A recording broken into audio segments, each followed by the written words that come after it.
사무엘상 13장 13절 14절 말씀입니다.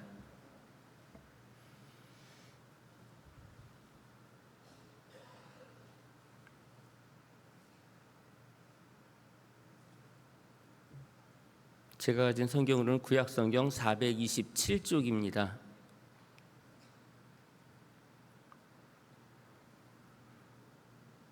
한 목소리로 같이 두 절이니까요. 같이 봉독하도록 하겠습니다. 시작. 사무엘이 사울에게 이르되 왕이 망령되이 행하였도다.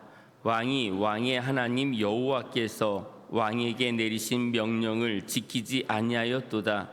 그리하였더라면 여호와께서 이스라엘 위에 왕의 나라를 영원히 세우셨을 것이거늘 지금은 왕의 나라가 길지 못할 것이라. 여호와께서 왕에게 명령하신 바를 왕이 지키지 아니하였으므로 여호와께서 그의 마음에 맞는 사람을 구하여 여호와께서 그를 그의 백성의 지도자로 삼으셨느니라 하고. 아멘. 우리 수요 예배 때도 이렇게 성도님들이 계셨으면 좋겠어요. 네. 새벽 예배는 더 할 나위였고요. 그랬으면 좀 좋겠는데요.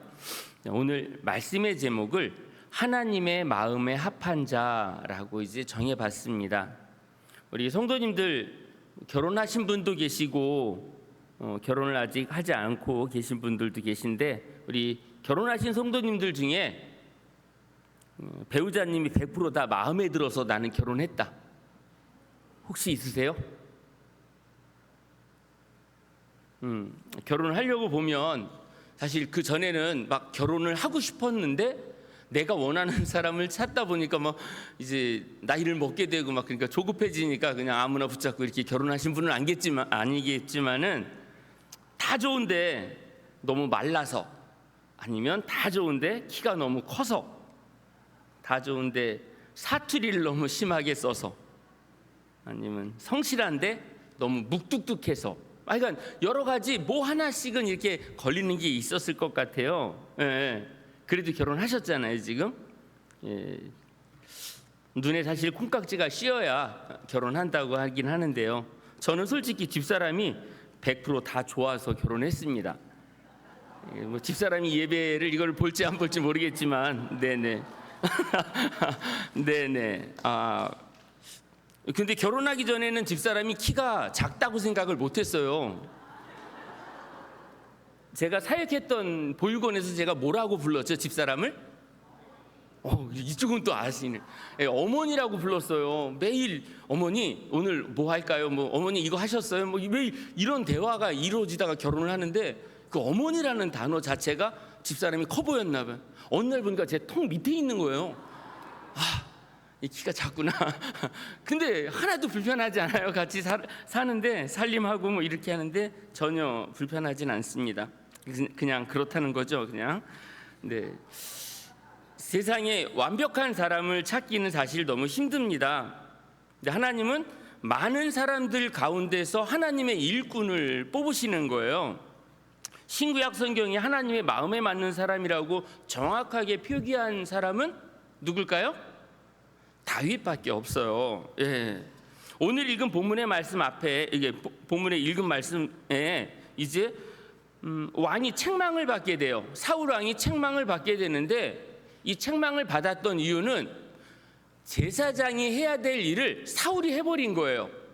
블레셋과의 전쟁을 앞두고 전쟁을 나가기 전에 이제 하나님 앞에 번제를 드려야 되는데 사무엘이 제가 그 날까지 가겠습니다라고 했는데 전쟁은 다가오고 있고 사무엘은 안 오고 마음이 급해진 사울이 제사장이 해야 될 번제를 자기가 한 거예요. 옆에서 봤거든요. 번제 드릴 때 저렇게 하는구나를 봤다 보니까 뭐 이렇게 하면 되지 않을까 하고 나서 이제 했는데 그게 문제가 됐던 거죠. 제사장이 아니었잖아요. 우리가 수학 문제를 잘 푼다고 해서 수학 선생님이 되는 거 아니잖아요. 요리 조금만 할 줄 안다고 해서 호텔에 가서 셰프로 있을 거 아니잖아요. 어떤 자격이 있는 사람은 그 자격에 맞게 해야 되는데 사울 왕이 그걸 해버렸던 거예요. 그래서 책망받았던 게 왕에게 명령하신 바를 지키지 아니했다. 그러니까 왕은 왕의 역할을 해야 되는데 제사장의 역할을 넘봤다는 거죠. 감히. 뭐 급하니까 그럴 수는 있겠지만은 그거는 아니죠. 동네에서 축구 좀 한다고 국가대표 되는 것도 아니고요. 사울은 자신이 번제를 드린 행동이 얼마나 큰 잘못인지 깨닫지 못했기 때문에 이 같은 행동을 한 거죠. 조금만 기다리면 될 텐데 하나님의 때를 기다리지 못해서 꼭 황금알을 낳는 거위 배를 갈랐는데 보니까 아무것도 없었던 것처럼 막 마음이 급하면 그걸 빨리 갖고 싶어서 욕심을 내다 보면 일을 그르치게 되는 일들을 보게 됩니다. 사무엘상 13장 13절 다시 한번 읽어보도록 하겠습니다. 시작. 사무엘이 사울에게 이르되 왕이 망령되이 행하였도다. 왕이 왕의 하나님 여호와께서 왕에게 내리신 명령을 지키지 아니하였도다. 그리하였더라면 여호와께서 이스라엘 위에 왕의 나라를 영원히 세우셨을 것이거늘. 이것만 안 했으면 사울의 후손들이 계속해서 왕의 직분을 이어서 갈 수 있었다라고 하시면서 이제 이 사무엘을 통해서 이 말씀을 전해주시는 거예요. 이제 13장 14절 한번 또 봉독해 볼게요. 같이 시작. 지금은 왕의 나라가 길지 못할 것이라 여호와께서 왕에게 명령하신 바를 왕이 지키지 아니하였으므로 여호와께서 그의 마음에 맞는 사람을 구하여 여호와께서 그를 그의 백성의 지도자로 삼으셨느니라 하고. 아멘. 왕의 나라가 길지 못한데요. 지금 바로 뺏지는 않지만 왕의 자리가 오래 가지는 못할 거라는 이 판결을 받은 거랑 똑같죠. 쉬운 성경으로 한번 제가 여기 띄워주시면요, 제가 한번 봉독할게요. 하지만 당신의 나라는 이제 이어지지 않을 것이요 여호와께서는 자기 마음에 드는 사람을 찾아내셨소. 여호와께서는 그 사람을 자기 백성의 통치자로 임명하셨소. 여호와께서 그렇게 하신 것은 당신이 여호와의 명령에 순종하지 않았기 때문이요 라고 이렇게 표현하고 있습니다. 그러니까 찾아내셨대요 벌써. 그리고 통치자로 임명하셨대요. 다른 사람을. 완료형이에요. 벌써 하나님은 벌써 끝냈어. 이 사울 왕이 지금 잘못을 범했는데 오늘 이 자리에서 사무엘이 사울 왕에게 하는데 하나님은 벌써 다른 사람을 내정해 놓으셨소 라고 이렇게 이야기하는 거예요. 순종하지 않아서 벌어진 일이었죠. 새로운 왕이 될 사람은 여호와께서 그의 마음에 맞는 사람이라는 거예요. 하나님과 통한다는 거죠. 그게 누구냐면 이새의 8번째 아들 다윗입니다. 다윗은 자기에게 맡겨진 일을 늘 진심으로 성실하게, 그것도 능숙하게 해내는 일꾼이었습니다. 다윗이 하나님의 일꾼으로 부름받은 이유를 이제 시편에서 불러냈는데 어떻게 했다라고 하는 그런 설명이 있어요. 이 말씀을 제가 그 전부터 계속 다 준비해놨는데 금요기도회 때 시편 78편을 목사님이 막 말씀하시는데 겹쳐지면 어떡하지? 다행히 제가 하려고 했던 그 부분으로 설명을 안 하셔가지고 제가 앉아 있으면서 금요기도회 때 조바심을 내고 막 그랬었어요. 어쨌든 시편 78편 70절에서 72절 말씀 한번 같이 봉독하겠습니다. 얘가 신경 쓰이네요. 네, 죄송합니다. 자, 같이 한번 봉독합니다. 시작. 또 그의 종 다윗을 택하시되 양의 우리에서 취하시며 젖 양을 지키는 중에서 그를 이끌어내사 그의 백성인 야곱 그의 소유인 이스라엘을 기르게 하셨더니 이에 그가 그들을 자기 마음의 완전함으로 기르고 그의 손에 능숙함으로 그들을 지도하였도다. 아멘. 자, 여기 한번 쉬운 성경으로 한 번만 더 읽을게요. 시작. 하나님은 다윗을 양 우리에서 불러내시고 그의 종으로 택하셨습니다. 하나님은 다윗을 양을 지키는 중에서 불러내어 자기의 백성인 야곱의 목자로, 자기 기업인 이스라엘의 목자로 삼으셨습니다. 그러자 다윗은 순전한 마음으로 그들을 잘 길렀고 능숙한 솜씨로 그들을 잘 인도하였습니다. 아멘. 다윗이 하나님의 일꾼으로 부름을 받았는데 그가 하나님의 귀한 일들을 감당하게 됐어요. 근데 다윗이 가진 마음이 어떠했나 봤더니 이 양을 치는 그 가운데서 다윗을 불러냈고요. 양을 키우는 많은 사람들 중에서 다윗을 뽑았는데 뽑자마자 다윗은 이제 72절 쉬운 성경에선 그러자, 그러니까 목자로 삼으셨더니 그러자 다윗은 어떤 마음을 가졌냐? 순전한 마음, 그리고 능숙한 솜씨. 이게 다윗의 설명을, 다윗 그러면 마음의 순전함, 온전함, 능숙한 솜씨, 이렇게 지금 표현하고 있는 거죠. 하나님의 일꾼으로 부름을 받았는데 사실 학벌이 중요한 게 아니잖아요. 외모가 중요한 것도 아니고요. 그리고 형제들 간에 첫째여야 되는 것도 아니에요. 항상 하나님의 논리는 우리의 생각을 뛰어넘는다는 걸 늘 기억하시기를 바랍니다.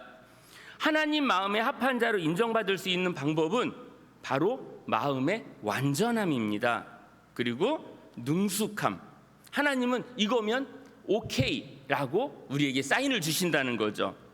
마음의 완전함이라는 말씀에서 완전함이라는 단어는 히브리어로는 탐 또는 톰이라고 이렇게 하고요. 영어로는, 영어 제가 이렇게 했는데 발음이 좀 안 좋은데요, 인테그리티라고 이렇게 해요. 영어를 안 해주셨나요? 예. 자, 이게 무슨 뜻이냐? 완전함이 무슨 뜻이냐? 예, 이제 나왔네요. 정직 플러스 성실성 플러스 도덕적 일관성 플러스 책임을 회피하지 않는 태도라는 게 이제 완전함의 그 표현이에요. 그러니까 하나님께서 우리에게 요구하는 게 뭐냐? 다윗은 이렇게 살았다는 거예요. 정직하고 성실했고 도덕적으로 늘 오늘과 내일이 같았다는 거예요. 그리고 책임이 주어지면 그걸 피해가지 않았다라는 거예요. 이게 완전함이라는 거예요. 이게 불완전하다라는 그런 완전함이 아니라 항상 같다라고 하는 부분이죠. 그래서 어떤 상황에도 원칙을 지키고 말과 행동이 일치하고 끝까지 책임을 지는 사람, 이게 바로 완전함이에요. 이 의미를 또 보니까 성경에서는 충성된 일꾼 할 때 그 충성이 요구하고 같이 또 이어지고 있어요. 그러니까 완전한 사람이 누구냐? 충성된 일꾼이다. 하나님을 향한 신실함과 정직함을 바탕으로 맡은 일과 관계에 변함 없이 헌신하는 그런 태도가 완전함이다라는 거예요. 그러니까 결국 완전함이라는 의미는 뭐냐? 사람과 함께 있을 때나 사람과 떨어져 있을 때나 한결같은 사람이 완전한 사람이라는 거죠. 예전에 개그맨 이경규 씨가 진행하던 양심냉장고 혹시 기억나세요? 예배 시간 오후 예배 때 했던 것 같아요. 아니, 언제인지 잘 모르겠는데요. 어쨌든 전 본 기억이 있어요. 한번 영상을 먼저 한번 볼까요? 기억나세요? 별로 안 보셨던 것 같아요.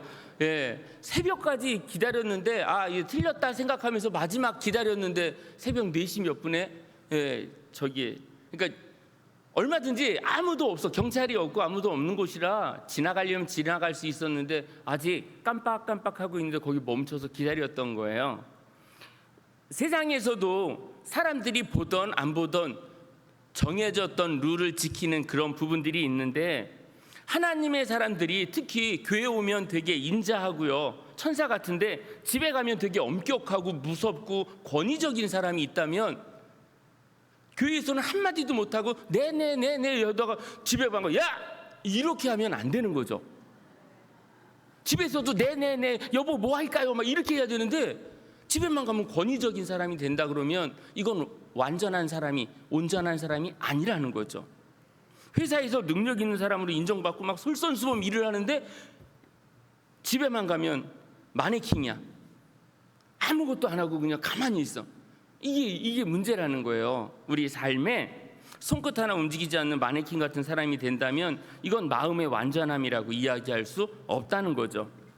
다윗은 내 양을 기를 때나 형들의 양을 기를 때 동일하게 양을 돌봤다라고 표현하는 거예요. 지금 시편 78편 70절로 72절에서 시작할 때 이야기하는 게 뭐냐?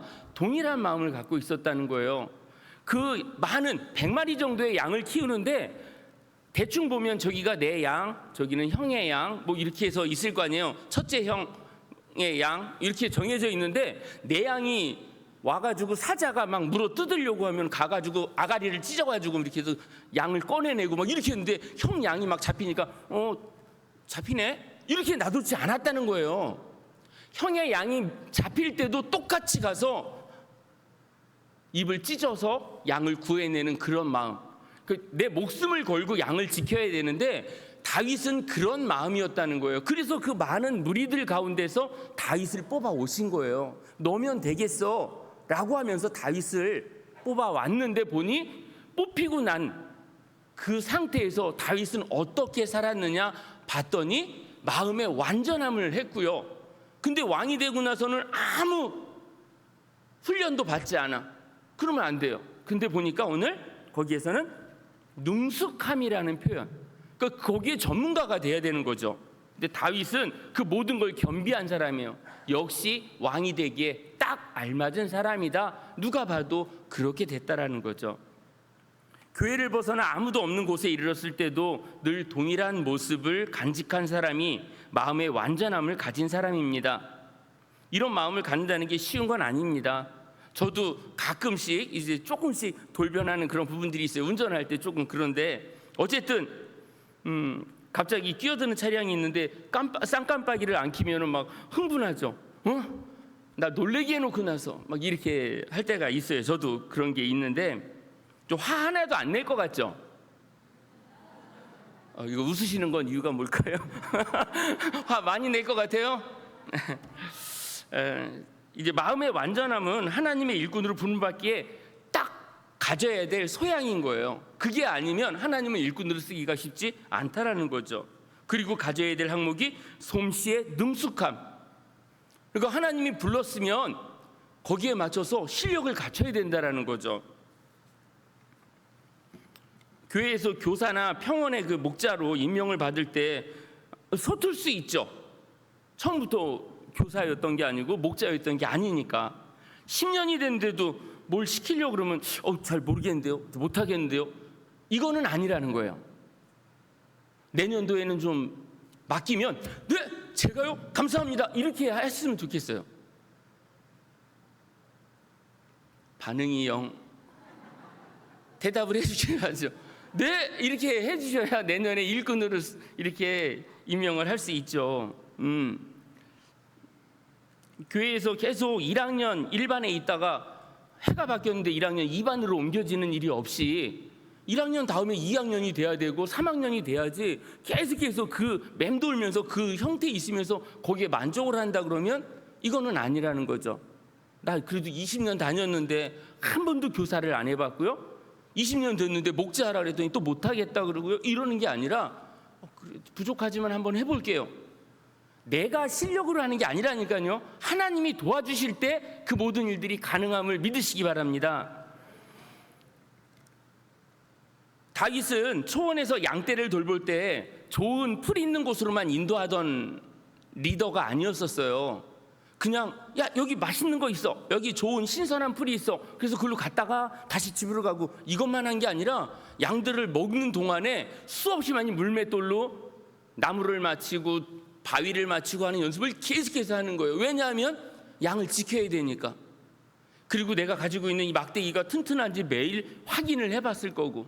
다윗은 자기가 맡겨진 그 모든 일들을 감당하려고 수없이 노력해서 결국 솜씨의 능숙함을 갖게 됐던 거고요. 그 마음은 언제든지 형 양인데 저긴 위험할 것 같아, 딴 때보다 사자가 좀 더 커, 곰이 조금 더 커, 이건 안 될 것 같아, 내가 포기하는 게 아니라 그 양이 먹혀도 형의 양이어도 거기에 뛰어가서 양을 지키는 마음을 다윗은 갖고 있었다라는 거죠.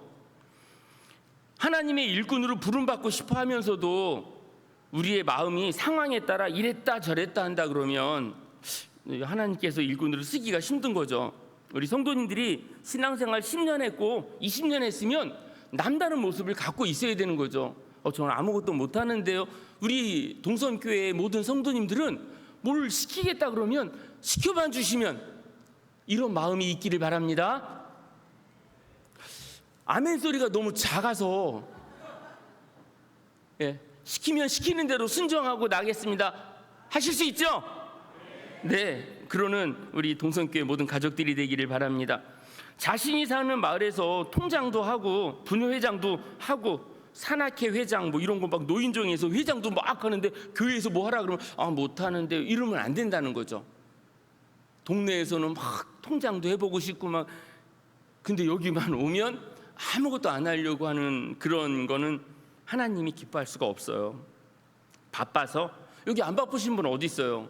가정에서 살림만 하시는 분도 바빠요. 하루 종일 빨래해야 되고 빨리 널어야 되고 빨리 개야 되고 음식해야 되고 설거지해야 되고 정말 일이 많아요. 그리고 나서 교회 와서 또 예배 드리시고 안 바쁜 사람 하나도 없어요. 바쁘다는 핑계는 내려놓고요. 시켜만 주시면 하면서 순종하는 우리 성도님들 되시길 바랍니다. 마음의 합한 자로 부름을 받은 다윗은 언제나 항상 같은 마음을 갖고 있었다라는 거죠. 맡겨진 일에 최선을 다했기 때문에 그는 훗날 능숙한 솜씨를 가진 사람이 되었다. 이걸 기억하시기를 바랍니다. 양을 돌볼 때 그 마음으로 이스라엘 백성을 돌본다면 백성들을 위해 그는 분명히 목숨을 아까워하지 않을 거다. 진짜 전쟁터에 나갔더니 솔선수범해서 맨 앞에 나가서 전쟁을 치렀던 다윗의 모습을 보게 됩니다. 하나님 마음에 맞는 사람이 왜 마음에 맞나 봤더니 그렇게 나의 것을 먼저 주장하지 않고 다른 모든 것들의 생명을 존중하고 지키려고 했고 가만히 있는 것이 아니라 실력을 향상시켜서 그 모든 것의 최고 권위자가 되겠다고 노력을 했다라는 거죠. 근데 우리 한번 보세요. 우리 고집 되게 세잖아요. 솔직히 또 알게 모르게 우리 교만한 모습들도 있습니다. 근데도 우리를 선택하신 하나님 정말 대단하지 않으세요? 뭐라도 이렇게 만들어 보시겠다고 지금 불러주셨는데 우리는 하나님이 부르심에 합당하게 다듬어지기만 하면 되는 거예요. 맡겨드려요. 그럼 모난 부분이 계속해서 다듬어져서 부드럽게 바뀌어서 하나님이 쓰실 때 딱 거기에 맞춰서 들어갈 수 있는 그 모양을 가져야 된다라는 겁니다. 하나님의 창조 목적에 맞게 살아가는 우리 성도님들의 삶이 되기를 바랍니다. 보이는 곳에서나 보이지 않는 곳에서 교회에만 오면 부드러우신 분이고 집에 가면 거친 분, 그런 게 아니라 어디서나 같은 모습을 항상 지켜가는 우리 성도님들이 되시기를 바랍니다. 예수님의 피값으로 사신받은 우리 존재라는 걸 늘 기억하시고요. 세상 앞에서 쫄지 않았으면 좋겠습니다. 난 저 사람 내 친구보다 내가 좀 형편이 어려운데 나는 조금 몸이 약한데 내가 좀 내세울 게 없는데 세상 앞에서 이렇게 비교를 하면 우리가 그 위에 있어야죠. 당연히 우리는 하나님의 자녀인데 세상하고 비교가 안 돼요. 저 사람들은 곧 저 밑으로 내려가실 분들이고요. 우리는 이제 하늘나라에 갈 사람들이에요. 급이 다른 건데 계속 거기에서 세상 걸로 기준 잡지 마시고요. 보이지 않는 하늘의 신령한 것들을 사모하는 우리 성도님들의 삶이 되기를 바랍니다. 하나님을 전적으로 신뢰하며 그렇게 살아가는 우리 성도님들 되시기를 바랍니다. 이거 하나만큼은 기억하시기를 바랍니다. 나의 생각이, 나의 행동이 나의 욕심을 채우기 위한 건지 하나님을 기쁘게 해드리기 위한 건지, 내가 돈이 많았으면 하는 그 부분이 내가 마음껏 써야지, 다른 사람한테 내가 좀 자랑 좀 해야지 하려고 내가 물질을 하나님 앞에 구하는 건지, 이 물질로 가난한 이웃을 돌보고 정말 교회가 필요로 할 때 내가 기꺼이 헌신하려고 물질을 구하는지, 내가 하나님 앞에 건강을 구하는데 이 건강이 내가 그냥 마음대로 돌아다니려고 하는 그런 위에서 건강을 구한 건지, 교회에 보이지 않는 곳에서 내가 열심을 다해서 일하겠다고, 나에게 건강을 달라고 이래서 건강을 달라고 하는지, 나의 기도의 목적이 어디에 있는지 그걸 정확하게 보면 답이 나오는 거죠. 우리 성도님들의 삶 가운데 내가 나를 위해서 매일 구하는 건지, 내게 필요했던 기도의 제목이 하나님의 영광을 위해서 내가 구했는지를 분명하게 아시고요, 거기에 맞춰서 기도를 하시기를 바랍니다. 하나님은 지금 마음에 완전한 사람, 그리고 솜씨에 능숙한 사람을 찾고 있다는 걸 기억하시기를 바랍니다. 지금 우리 나라는 정치, 경제, 환경 등 불안한 게 너무 많잖아요. 세상의 혼란스러움 가운데 우리도 걱정하고, 그거 가지고 걱정한다고 환경이 나아지고 경제가 살아나고 막 그런 거 아니잖아요. 그냥 단지 우리는 기도할 뿐이에요. 내가 할 수 있는 범위가 거기까지라면 우리는 그걸 걱정하고 있는 게 아니라 기도하면서 하나님께 더 가까이 가는 우리가 되기를 바랍니다. 이때 우리는 결단하시고요, 하나님의 마음에 합한 자로서 마음의 완전함과 솜씨의 능숙함을 통해서 남은 생에 하나님의 영광을 위해 살아가시는 성도님들이 되시기를 주님의 이름으로 간절히 축원합니다.